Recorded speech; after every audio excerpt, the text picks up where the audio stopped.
How to take a proactive approach towards your personal safety. Hello, my name is Amy S.P. Wilson, and I am the CEO of Safety Positive Foundation, where we teach you to take a proactive approach towards your personal safety.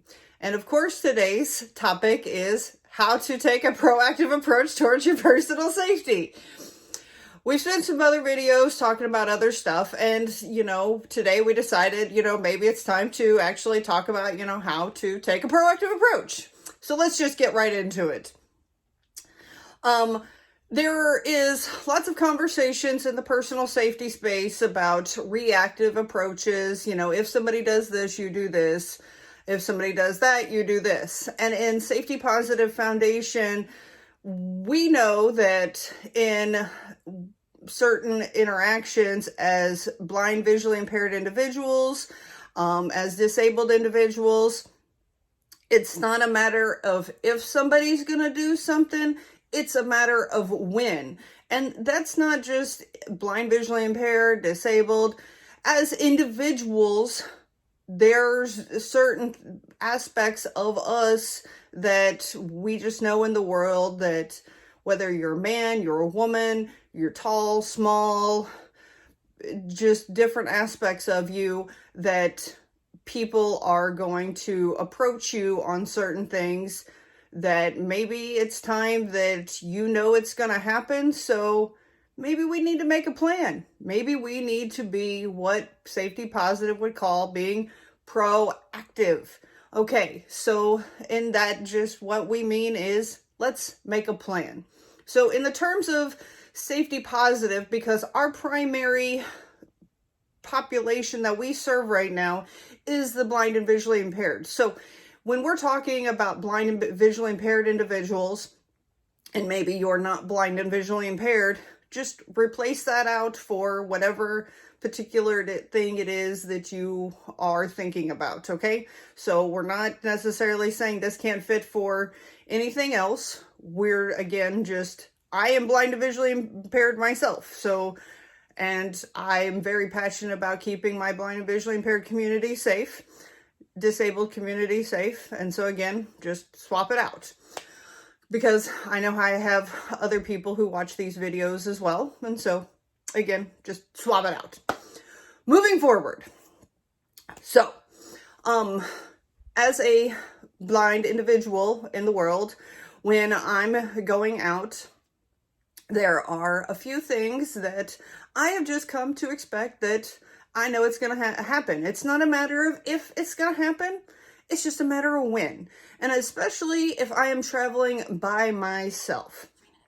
When I'm going out and about by myself, and I have to travel, particularly in an airport. Airports are a wonderful spot to really get that full range of how people love to treat us. Sarcasm, air quotes there. So again, it's not a matter of if, it's a matter of when. People come up and grab me. Again, as a blind and visually impaired person, this happens very common. It's not just in airports. If I'm traveling by myself without my family, I pretty much can count on this happening about 80% of the time. So whether it's my wrist, it's my elbow, my shoulder. I've heard of some people where people will grab their white cane. Now, the white cane is an extension of our body, so that is like grabbing us. For individuals who are in wheelchairs, same thing. You don't grab the cane, don't grab the chair. Please and thank you. That's my little PSA for this particular clip. Feel free to share. Anywho, so when somebody comes up and grabs us, one, it triggers stranger danger. We're not, we don't know who it is. We have to start assessing, why are they grabbing us and those sorts of things. But again, it's not a matter if, it's a matter of when. So in Safety Positive Foundation, instead of thinking to ourselves, well, if I go out, somebody might do this, and if I do come out, somebody might do that. If you have that reoccurring thought more than 3 times, maybe let's come up with a plan. And so I have developed some of my own personal plans.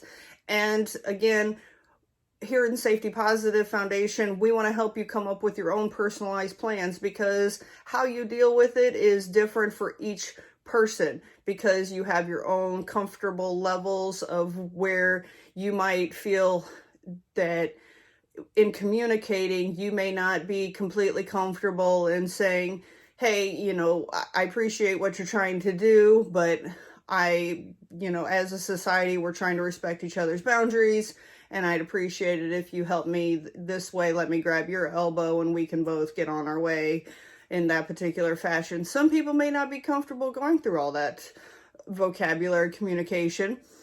Some people might be like saying, please don't. So again, in Safety Positive Foundation, we want to assist you to help you to come up with that particular plan. But again, we're being proactive in that particular situation. And so again, how to become proactive is developing a plan, whether it's starting with the communication plan and then going from there and, say communication doesn't work out, and then coming up with, after communication breaks down, then what's the next step. But communication is your first step in your line of defense. And that's why communication is our first major service within Safety Positive Foundation.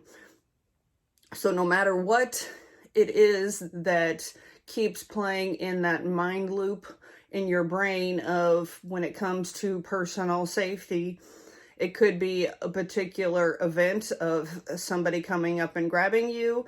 It could be a particular interaction that you're having with somebody. It could be a particular person.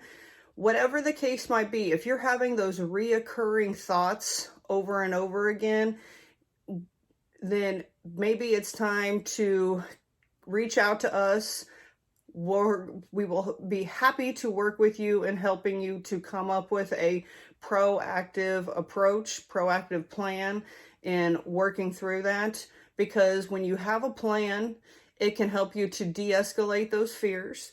And the more you can practice, the more you can work through, and the more safety positive you can be in your life. It takes time to work through those things. I can tell you from personal experience that this does take time. It is a journey. It's not a destination. And so just know that you got people that are going to support you on this journey here at Safety Positive Foundation, and that there is hope at the end of the tunnel, and that you don't need to live in fear when it comes to any part of your personal safety, because that is no way to live. No matter if you're new in your blindness journey, whether you've been blind for a long time, no matter if you have a disability or not, I'm here to encourage you that there is hope, that there is positivity in personal safety, and that we're here to support you. So proactive approach is a beautiful thing, and that we, again, are here to support you. So safety positive, and yes.